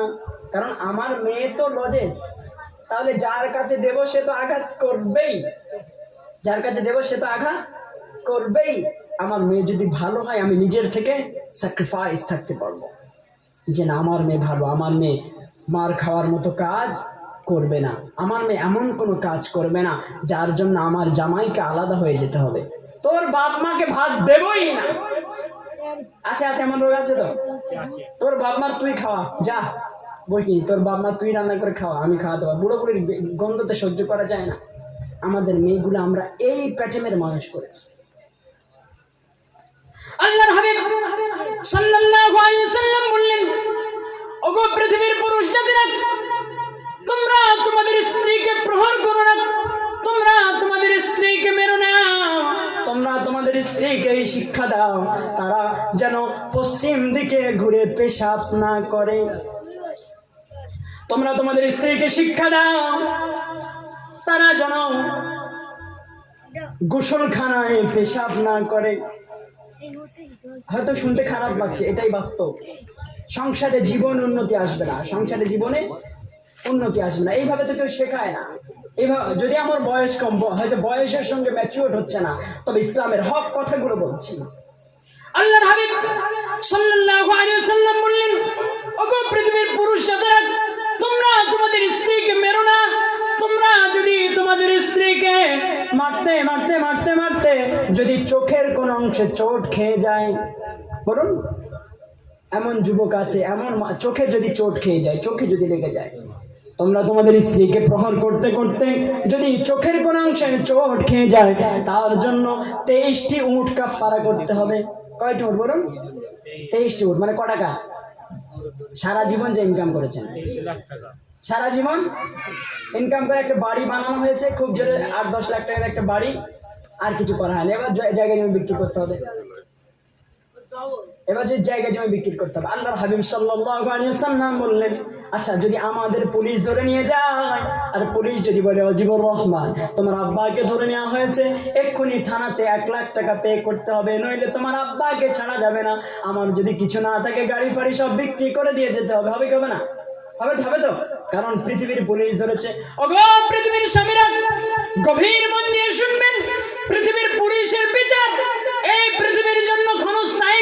কিয়ামতের ময়দানে আল্লাহ রাব্বুল আলামিন কোটি কোটি মানুষের সামনে আমাদেরকে যখন জাহান্নামে দেবে, মুহাম্মদুর রাসূলুল্লাহ সাল্লাল্লাহু আলাইহি ওয়াসাল্লাম বললেন, সব থেকে উৎকৃষ্টতম সম্মান হলো কিয়ামতের সম্মান, আর সব থেকে নিকৃষ্টতম লজ্জা হলো কিয়ামতের লজ্জা। পৃথিবীতে আপনি যে ব্যবহার করবেন, কিয়ামতে যখন বিচার হবে, আপনাকে যখন জাহান্নামী করা হবে, আপনি যদি আমাকে এখন অপমান করেন, ভাই আপনার কথা আমাদের ভালো লাগছে না। 100 জন বসে আছেন, 500 জন শুনছেন, এলাকার 5000 মানুষ বসবাস করে, আমাকে বেইজ্জতি করলেন, এই জায়গায় কোনো ব্যাপার নয়। কিন্তু কিয়ামতের ময়দানে কোটি কোটি কোটি কোটি মানুষের সামনে আল্লাহ তাআলা যখন বলবে তুমি জাহান্নামে চলে যাও, এর থেকে উজ্জতির আর জায়গা থাকবে না। আল্লাহর হাবিব সাল্লাল্লাহু আলাইহি ওয়াসাল্লাম বললেন, ওগো পৃথিবীর পুরুষ জাতেরা, তোমাদের পায়ের তলায় স্বামীদের জান্নাত এটা নিশ্চয়, তবে তোমাদের স্ত্রীকে তোমাদের ইজ্জত করা লাগবে। তোমাদের স্ত্রীকে মারতে মারতে যদি চোখের কোন অংশ চোট খেয়ে যায়, তার জন্য 23টি উট কাফারা করতে হবে। আমাকে যদি বলা হয় আজিবুর রহমান তুমি 23টি উট করো, আমাকে ভিক্ষা করতে হবে। কাফারা কাফারা, আমাকে পুলিশের হাত থেকে তো বাঁচতে হবে। হঠাৎ স্ত্রীকে মেরে দিলাম, চোখে লেগে গেল, তা বাঁচতে তো হবে। ওগো পৃথিবীর পুরুষ জাতেরা,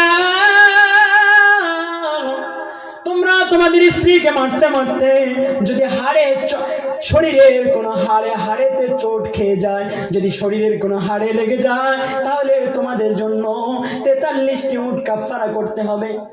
বলুন কয়টি উট? 43টি উট, মানে মরে আবার জন্মাতে হবে, তারপর 43টি উট কিনতে হবে। ওগো পৃথিবীর পুরুষ জাতেরা, তোমরা যদি তোমাদের স্ত্রীকে মারতে মারতে, স্ত্রী যদি গর্ভবতী থাকে, গর্ভে যদি সন্তান থাকে, আর সেই সন্তানের উপরে যদি কোনো আঘাত হয়, আর যদি সেই সন্তান যদি মারা যায়, সেই সন্তান যদি কোনো আঘাত হয়, সেই সন্তান যদি নষ্ট হয়ে যায়, সেই সন্তান যদি শেষ হয়ে যায়, ওগো পৃথিবীর পুরুষ জাতেরা, তোমাদের জন্য 53 উট কাফারা করতে হবে। ওগো পৃথিবীর পুরুষ জাতেরা, তোমাদের কাছে মায়েদেরকে তুলে দেওয়া হয়েছে, বোনদেরকে তুলে দেওয়া হয়েছে। একজন পিতা তার সারা জীবনের সম্পদ সঞ্চয় করে তার মেয়েকে তোমার হাতে তুলে দেওয়া হয়েছে। সেই মেয়ের সম্মান করার দায়িত্ব প্রত্যেকটা নারী। স্ত্রীকে মারা যাবে না। যদি আপনি স্ত্রীকে মেরে আর হজে যান, আপনার হজ, স্ত্রীকে মেরে গর্ভের বাচ্চা নষ্ট করে দিলেন, আপনাকে আল্লাহ তাআলা মেনে নেবেন না। ওগো মায়েরা,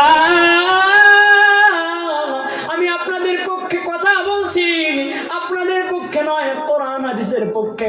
তবে আল্লাহর হাবিবের ঘোষণা অনুযায়ী স্বামীর সামনে তর্ক করতে যেও না। দুইজনের মধ্যে যদি কোনো ভুল হয়, একজন চুপ করে মেনে নাও, দেখবে সংসারের মধ্যে বরকত বাড়িয়ে দেবে কে? বলুন না সুবহান। যদি দুইজনের মধ্যে ভুল হয়, একজন যদি মেনে নেয়, সংসারে আল্লাহ তাআলা বরকত বাড়িয়ে দেবে। যদি দুইজনের মধ্যে ভুল হয়, একজন যদি চুপ হয়ে যায়, সংসারে আল্লাহ কুদরত দিয়ে দেবে। আমাদের চেঁচামেচি, আমাদের চাল্লামেল্লি, আমাদের ঝামেলার জ্বালায় আল্লাহ সংসার থেকে বরকত তুলে নিচ্ছে। হয়ে গেছে আলহামদুলিল্লাহ। আমি ইতস্তত বোধ করছি না, কারণ আমি আমার সঙ্গে একজন ভাইকে নিয়ে এসেছি। আমাদের অনেক দূর যেতে হবে। আমি এই রাস্তা, আমি অনেক বড় একটা অ্যাক্সিডেন্ট হয়েছিল, আমার বন্ধু জানে। এই রাতে বাইক নিয়ে বাড়ি যাচ্ছিলাম, ভাইও জানে। সেই দিন ভাই আমার সঙ্গে ছিল না। রাতে বাড়ি যাচ্ছিলাম, আর ঠিক মানে 11:30টার পরে, মানে 12টা বাজে বাড়ি যাচ্ছিলাম। আমি কোরআন তেলাওয়াত পড়তে বাড়ি যাচ্ছিলাম। পড়তে একা, কেউ ছিল না সঙ্গে, ভয়ও পাচ্ছে আর গাড়িও চলছে। হঠাৎ সামনে একটা কুকুর পড়ে গিয়েছে, সামনে একটা কুকুর। আমি আর ব্রেক না করতে পেরে কুকুরের গার উপরে উঠে গিয়ে সাথে সাথে কুকুরটি মারা গিয়ে আমি প্রায় 6 মাস অসুস্থ ছিলাম। এসব ফেস নতুন করে এসছে, মানে নতুন এসব ফেস, এসব চামড়া কিছু ছিল না। রাত্রে গাড়ি চালাচ্ছিলাম, সেজন্য রাতেও চলতে ভয় লাগে। সেজন্য আমার সময় ছিল 8টা-10টা, আমি জানি 8টা-10টায় চলে আসবো। বৃষ্টির কারণে একজন আলেম আসার কথা ছিলেন, তিনি আসলেন না। আমি ক্ষমা চাইছি। আল্লাহ যদি আবার, আপনারা যে অন্তর দিয়ে শুনছেন, আমার বলতেও ভালো লাগছে, কিন্তু রাত গভীরতার কারণে আবার সব থেকে বড় ব্যাপার, কালকের ফজরের নামাজ কাজা হবে। বলুন, সব থেকে অনেক রাত জাগলে আর ফজরে উঠতে পারবো না। সব থেকে বড় ব্যাপার হলো আমাদের আবার সকলকে প্রবর্তন হয়ে নামাজি হতে হবে। বলুন ইনশাআল্লাহ। আল্লাহ তাআলা আমি যতটুকু বলেছি, আল্লাহ তাআলা আমাদের বলা এবং শোনার থেকে আমল করার তৌফিক নসিব করুন।